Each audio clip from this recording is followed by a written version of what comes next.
Rescue 1112 वो इदारा है जो सिंध हुकूमत के अंडर काम करता है। शहर में किसी भी किस्म की नागानी आफत से निपटने के लिए ये इदारा मुकम्मल तौर पर तैयार नज़र आता है, जिसमें एम्बुलेंस के साथ साथ वाटर रेस्क्यू व्हीकल भी मौजूद हैं।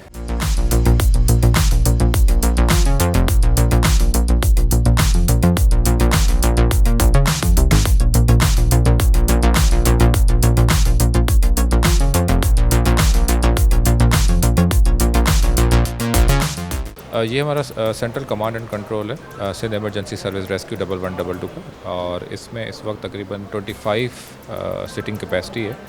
और यहाँ पर दो किस्म के लोग बैठते हैं। एक हमारे बैठते हैं जो कॉल्स रिसीव करते हैं, कॉल टेकर्स, और उसके बाद जो दूसरे लोग हैं वो हैं डिस्पैचर्स।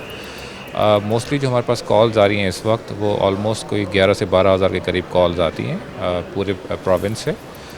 ये सेंट्रल कमांड एंड कंट्रोल, इसके साथ हमने एक और कंट्रोल रूम बनाया हुआ है जो इस वक्त हम मैनेज कर रहे हैं in coordination with Sindh integrated emergency health services, जो हेल्थ डिपार्टमेंट का इदारा है, उनके साथ मैनेज हो रहा है। हैदराबाद का और कराची का दोनों को मिला के इस वक्त मैंने आपको बताया 11 से 12 हज़ार की कॉल्स हैं।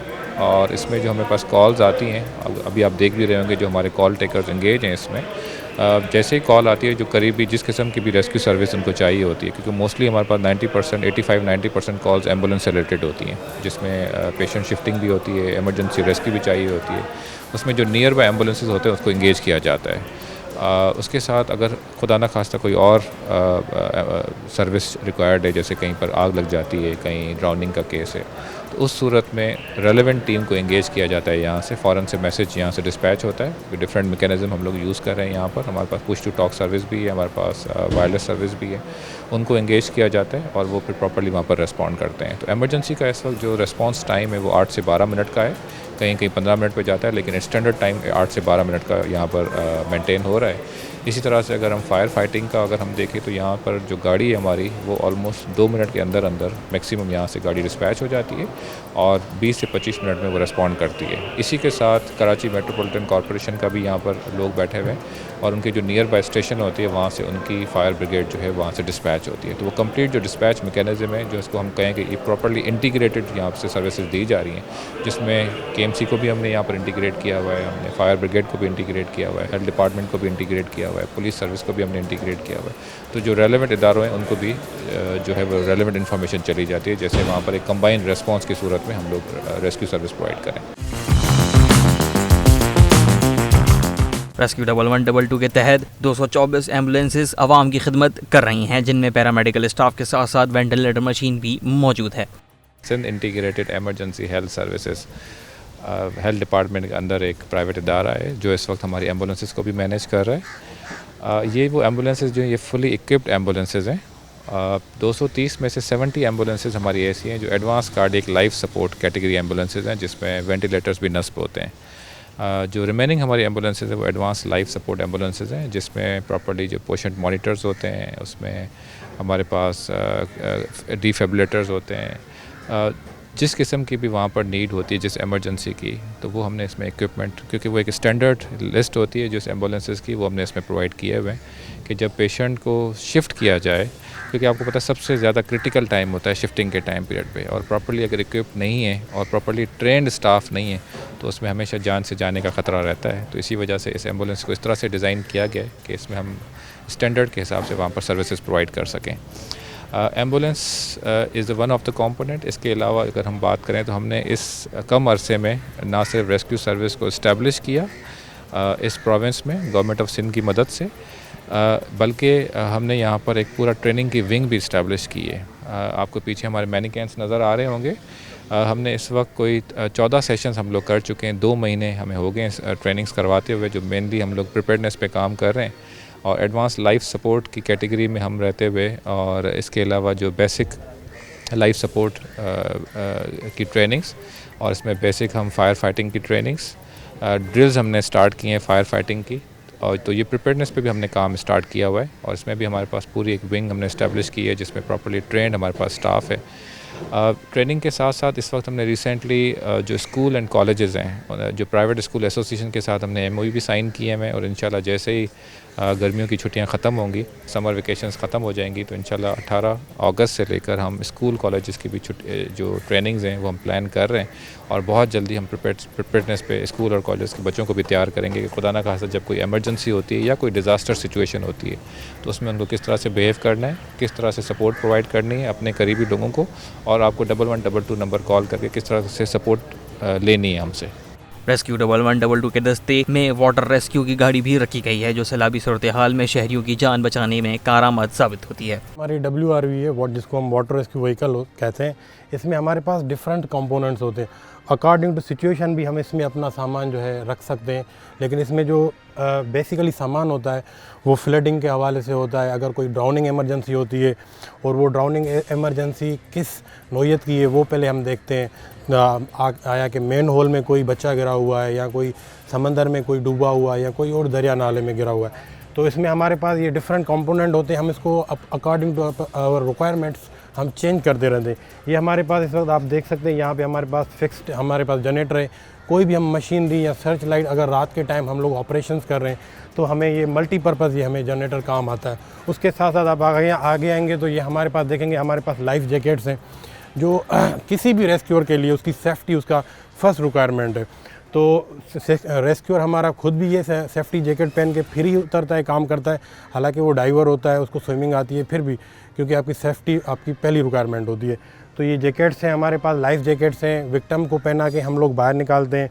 उसके साथ साथ हमारे पास में ट्राइपॉड हैं, डिफरेंट मुख्तलिफ चीज़ें हैं, सर्च लाइट्स पड़ी हुई हैं, फर्स्ट एड हमारे पास मेडिकल किट पड़ा हुआ है। उसमें हमारे साथ ये ट्राइपॉड पड़ा हुआ है, अगर किसी को मेन होल में हम लोग निकालते हैं किसी बच्चे को तो इसमें हमारे पास ट्राइपॉड है और उसके अलावा हमारे पास हार्नेसेस हैं जो पहन के हम लोग नीचे जाके किसी भी विक्टिम को रेस्क्यू कर सकते हैं।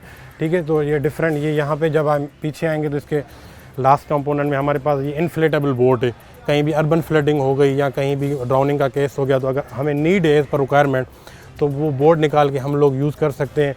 उसके अलावा OBM है बोट का, ये एक हमारे पास पोर्टेबल है, हम इसको मूव भी कर सकते हैं, मूवेबल कहीं भी लेके जाके यूज़ कर सकते हैं। उसके अलावा हमारे पास ये लाइफ बोट्स हैं, लाइफ बॉय हैं हमारे पास। अगर कोई भी बंदा ड्राउनिंग का केस है तो हम लोग उसको फेंक के ये लाइफ बॉय उसको बचा सकते हैं।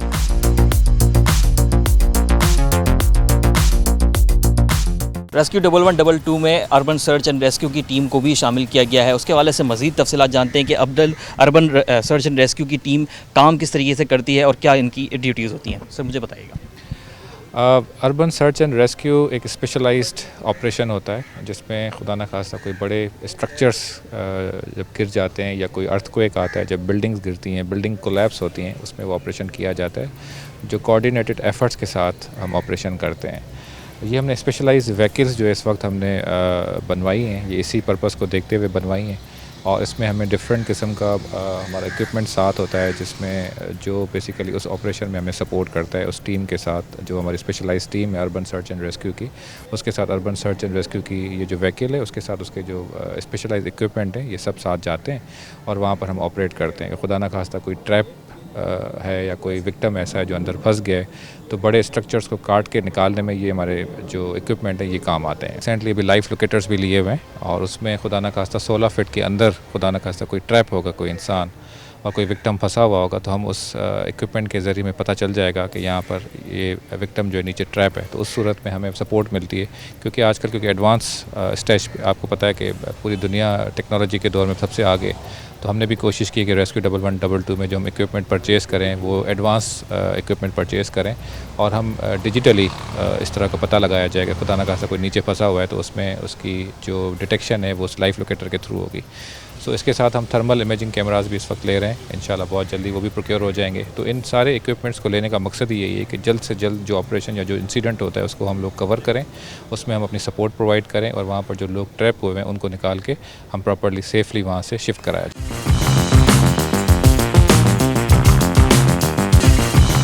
रेस्क्यू 1112 की टीम में जो दस्ता फायर ब्रिगेड के लिए शामिल किया गया है वो काफ़ी ज़्यादा ट्रेंड नज़र आता है। उनको क्या क्या इक्विपमेंट दिए गए हैं वो जानते हैं, उनके नुमाइंदे हमारे साथ मौजूद हैं। सर मुझे बताइएगा कि क्या क्या इक्विपमेंट यहाँ पर मौजूद है फायर ब्रिगेड के अंदर, फायर से अगर फायर फाइटिंग सिस्टम कितना हद तक जो है वो मॉडलाइज सिस्टम यहाँ पर लाया गया है। हमारे पास रेस्क्यू सर्विस के अंदर फायर के अलावा भी और डिफरेंट कंपोनेंट्स हैं जिस पे आप लोगों ने अभी तक डिस्कस किया हुआ है, लेकिन सबसे ज़्यादा हमारे पास चलने वाला कंपोनेंट या जो सबसे ज़्यादा इमरजेंसीज आती हैं वो मेडिकल इमरजेंसीज आती हैं। उसके बाद जो सेकंड नंबर पे हमारे पास इमरजेंसीज हैं वो फायर की हैं। हमें पता है कि कराची एक मेट्रोपॉलिटन सिटी है और अर्बन जंगल है, तो यहाँ पे हाई राइज बिल्डिंग्स हैं, कोई लॉ इम्प्लीमेंटेशन नहीं है, तो फायर केसेस अमूमन आप देखते हैं कि हमें रिपोर्ट होते रहते हैं। औसतन अगर मैं बात करूँ 3 से 4 फायर केसेस माइनर से लेके मेजर तक हमें डेली रिपोर्ट होते हैं। तो उसके लिए अब होता ये है कि फ़ायर की क्लासिफिकेशन है, फ़ायर किस किस जगह पे लग रही है, कैसी लग रही है, क्या फ्यूल उसमें बर्न हो रहा है। तो ये एक बड़ी फायर साइंस है, बड़ी टेक्नोलॉजी है, अब एडवांसमेंट की तरफ चले गई है। तो उसमें हमें ज़रूरत ये पड़ती थी कि अक्सर जो आउटडेटेड किस्म के फायर ट्रक्स हुआ करते थे उसमें बस पानी हमारे पास है, एक सोर्स ऑफ एक्सटिंग्विशिंग हम लेकर गए और पानी से जाके बुझा कर आ गए। लेकिन अभी जो सिंध इमरजेंसी सर्विस रेस्क्यू 1122 ने गाड़ी पूरी हमने खुद अपने इंटरनेशनल स्टैंडर्ड्स पे डिज़ाइन करवाई है। उसमें ना कि सिर्फ ये कि हमारे पास पानी है बल्कि हमारे पास फॉर्म भी होता है और डीसीपी और कार्बन डाइऑक्साइड, ये तमाम पोर्शन मौजूद होते हैं। ये बिल्कुल लेटेस्ट टेक्नोलॉजी पे तैयार करदा हमारा फायर ट्रक है जो कि पीटीओ इंजन कहलाता है। पीटीओ इंजन लाइक के इसके पास एक इंजन होता है जो अपनी पावर को शिफ्ट कर देता है और फायर इंजन को भी ये इसी तरीके से पावर दे रहा होता है। इसमें हमारे पास 3 वेज होते हैं फायर एक्सटिंग्विशिंग के, होज़ के ज़रिए, मॉनिटर के ज़रिए, होज़ रील के ज़रिए। और अगर आप ये देखें तो यहाँ हमारे पास कंपार्टमेंट बना है जिसमें हमारे पास होज़ेज हैं, ये हमारे पास डिफरेंट नोज़ल्स हैं। नोज़ल्स बेसिकली हम फायर कैटेगरी को एनालाइज करके उसका यूजेज करते हैं कि हमें किस किस्म का प्रेशर पानी का चाहिए और हम पानी यूज़ कर रहे होते हैं। अगर आप पीछे की तरफ आते हैं तो आप देखेंगे कि एक पूरा कंट्रोल पैनल जिसे हम कहेंगे ब्रेन ऑफ फायर ट्रक बना हुआ है और इसके अंदर डिफरेंट वॉल्स हैं, डिफरेंट गेजेस हैं और हमारे पास मेन वॉल्स है जहाँ से हम पानी को इंटेक भी कर रहे हैं और डिलीवरी आउटलेट्स मौजूद हैं जिससे हम पानी बाहर फायर एक्सटिंग्विशिंग के लिए यूज़ कर रहे हैं। इन पाइप्स के इन होजेस के अंदर इन वॉल्स के अंदर हमारे होजेस अटैच होते हैं और फिर हमारा फायर फाइटर अगरचे कि वो ग्राउंड में है कहीं फायर तो उसको एक्सटिंग्विश करता है। ऊपर की तरफ मैं आपको बताऊंगा बाद में कि उधर हमारे पास एक मॉनिटर होता है, वो हाई राइज बिल्डिंग के अंदर फायर फाइटिंग के लिए यूज़ होता है।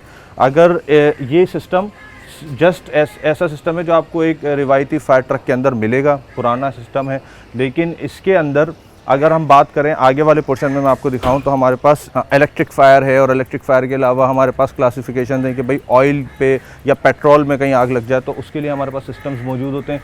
ये हमारे पास टैंक्स हैं, डीसीपी का टैंक है, ये कार्बन डाइऑक्साइड का टैंक है। ये डिफरेंट क्लासिफिकेशन ऑफ फायर को डिफरेंट वे ऑफ एक्सटिंग्विशिंग के लिए इस्तेमाल किया जाता है। 7000 लीटर तकरीबन इसकी पानी की कैपेसिटी होती है, 500 लीटर इसके अंदर फॉर्म की कैपेसिटी होती है। बेक वक्त हम इससे 7000 लीटर का पानी और 500 लीटर का फॉर्म एक्सटिंग्विश कर सकते हैं किसी भी किस्म की आग को बुझाने के लिए। रेस्क्यू सर्विसेज में स्टाफ को मेरिट की बुनियाद पर भर्ती किया जाता है जिसे एंट्री टेस्ट देने के बाद ट्रेनिंग के लिए भेजा जाता है। सामने सलाम करेगी, सामने सब हम हैं कौमी नारा देगी पाकिस्तान, सामने सब रेडी कट।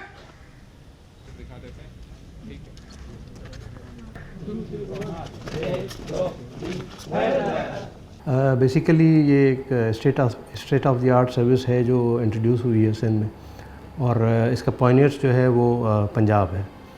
तो जब हमने प्रोसीजर शुरू किया तो हमने मेरिट के सिलसिले को अहमियत दी और उसके लिए हमने पाकिस्तान टेस्टिंग सर्विस जो है उसको हायर किया और उससे हम जो है वो सारे टेस्ट कराते हैं, जिसके बाद जो मेरिट पे लड़के होते हैं उनको हम लाहौर रेस्क्यू 1122 अकेडमी है वहाँ पे हम उनको ट्रेनिंग के लिए भेजते हैं।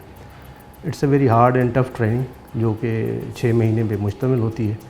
इसमें हमारे 4 मेजर ट्रेड्स जो होते हैं वो कर रहे होते हैं, जिसमें पैरामेडिक से स्टाफ होता है, डेथ रेस्क्यूअर्स होते हैं, डाइवर्स होते हैं और ड्राइवर्स होते हैं, इस तरह के हमारे लोग।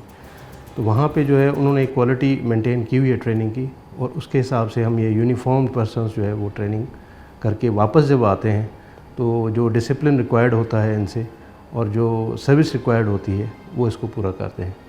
और अभी हमारे जो 3 बैच वहाँ ट्रेनिंग कर चुके हैं और चौथा बैच अभी वहाँ पे ट्रेन कर रहा है और बहुत अच्छा मयार है, जिसकी वजह से अभी हमें बहुत आसानी हो रही है इस सर्विस को चलाने के लिए। तो हमारे पास जो क्वालिफ़िकेशन है वो नर्सिंग डिप्लोमा उनके पास होना चाहिए 3 साल का, प्लस कुछ एक्सपीरियंस 2 से 3 साल का। ड्राइवर्स हैं तो मैट्रिक प्लस जो है वो ड्राइविंग लाइसेंस उनके पास प्लस एक्सपीरियंस होना चाहिए 2-3 साल का। ड्राइवर्स हैं तो उनके पास क्वालिफ़िकेशन होनी चाहिए। तो जब तक क्वालिफाइड पर्सन्स नहीं है हम जो है सिरे से स्टार्ट नहीं दे सकते कि अभी हम ड्राइविंग की ट्रेनिंग देना शुरू कर दें या ड्राइवर्स को ट्रेनिंग देना शुरू कर दें या पैरामेडिक्स के स्टाफ को। हमने उनको वहाँ पे पॉलिश करना है जो और SOPs हैं, जो रिक्वायरमेंट्स हैं फील्ड की, उसके हिसाब से हमने उनको सिर्फ स्किल्स उनकी पॉलिश करनी है एकेडमी में। उनकी फ़िज़िकल फिटनेस, मेंटल अलर्टनेस, जो हमारे पास इक्विपमेंट है, स्पेशली जो इक्विपमेंट है उसका ऑप्टिमम इस्तेमाल आना चाहिए। अगर आप उस जगह पे पहुंच के और आपका हथियार नहीं चल रहा तो फिर आप वो जंग नहीं जीत सकते। तो इस वजह से हमने उनको ट्रेनिंग देनी होती है अपने इक्विपमेंट में, उसकी टैक्टिस सिखानी होती है, उसमें नॉलेज इनकलकेट करना होता है और उनकी स्किल्स को पॉलिश करना होता है, जिसके लिए हमने लाहौर एकेडमी को विज़िट भी किया है और उनके इवेंट्स भी देखे हैं, ट्रेनिंग को चलते हुए भी देखा है।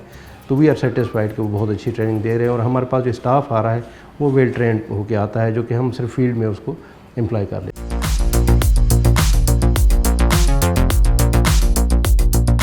रेस्क्यू 1112 के दस्ते में एम्बुलेंस और फायर फाइटर के साथ साथ वाटर रेस्क्यू व्हीकल और सर्च रेस्क्यू व्हीकल का शामिल होना इस बात की निशानदेही करता है कि रेस्क्यू 1112 किसी भी किस्म के बड़े हादसे से निपटने के लिए मुकम्मल तौर पर तैयार है। कैमरामैन फरहान अहमद के साथ ताहा मलिक, कराची।